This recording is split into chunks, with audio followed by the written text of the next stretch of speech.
Earlier, we have talked about three different types of programming that you could do using the Prolog software.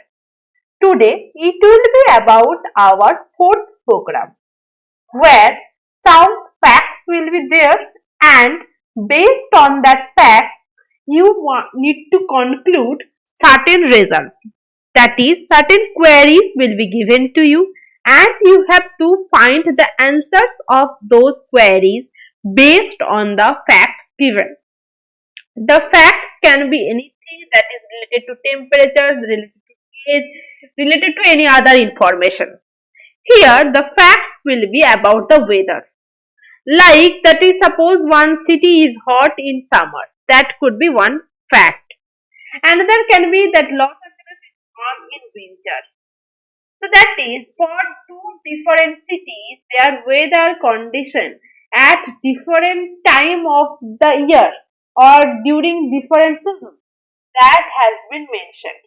That is, three different facts have been given for two different cities. This is the fact.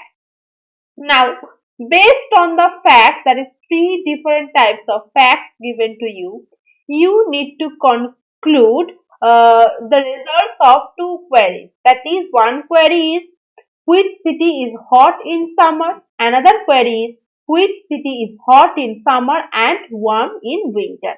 You need to answer to these queries based on the three facts given to you. Okay. Now, how to represent these facts into the code?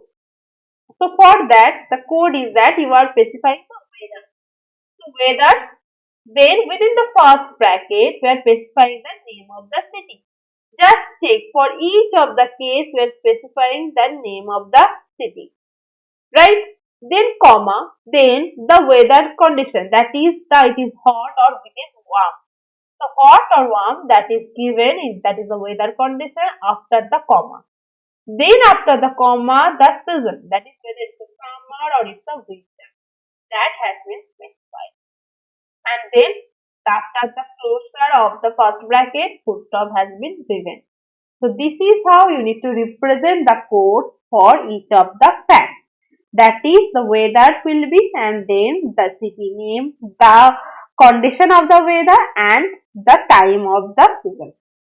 Next, you need to identify the which city is hot in summer.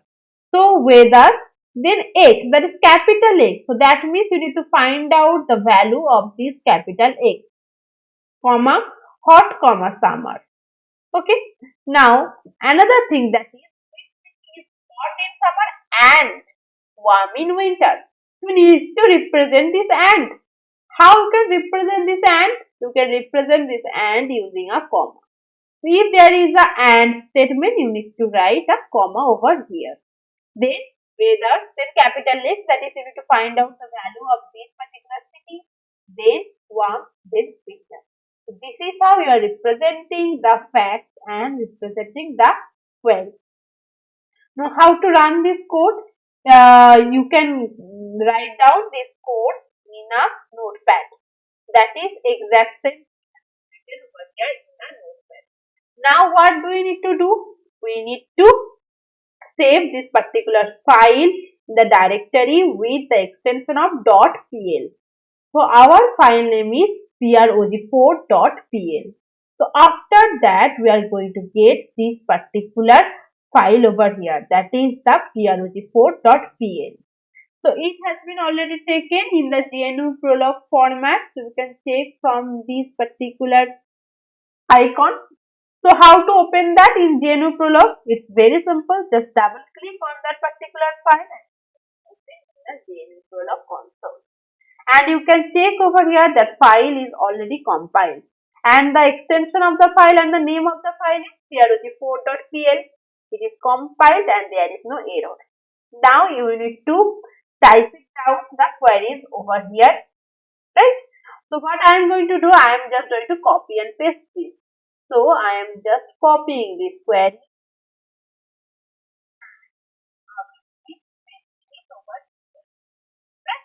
So if enter, if you just give a enter, so it is finished and answer is yes, right?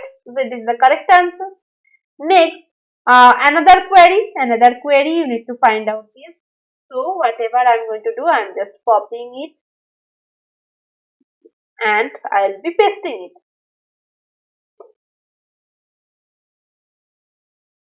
Right? So, city second. Yes, that is two of the answers of two of the queries has been correctly identified by the Prolog. So this is how you need to write down the whenever you are need to find out any conclusion to any certain given fact. This is how you can Prolog program. So I hope you like this particular video and happy